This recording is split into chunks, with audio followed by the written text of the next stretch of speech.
Welcome and congratulations on the purchase of your Solax Maleta. I'll be showing you the quickest way to get it out of the box, up and running, and onto the sidewalk. First, cut the plastic ties and open the box.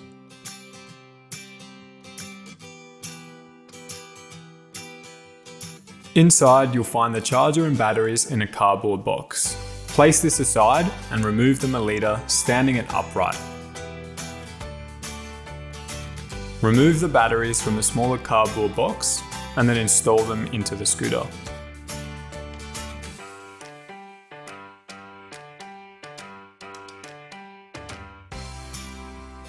Place the key into the ignition and turn to the on position.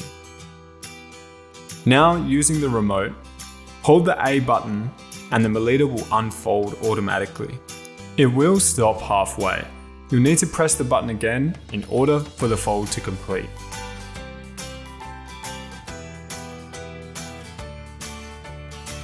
Adjust the height of the tiller to your preference by unlocking the clamp, lifting the handle up and re-locking. At the rear of the scooter, we have the Freewheel function. If you would like to push the scooter, you need to disengage the motors first. Do this by simply pressing this tab on the rear, and then you'll be able to push the scooter freely. Looking at the display, we have the accelerator, the reverse, the ignition, and the digital display. In the digital display, we have the speed, the battery indicator, and the trip and odometer. We have the speed setting, and these two buttons here operate the folding mechanism. Make sure not to press these while sitting on the scooter. We have the horn and the charging port.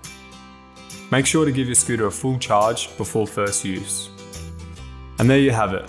Your Maleta is ready to ride. We hope you found this video helpful, and if you have any more questions, please visit our website or contact us directly through our email. Thank you.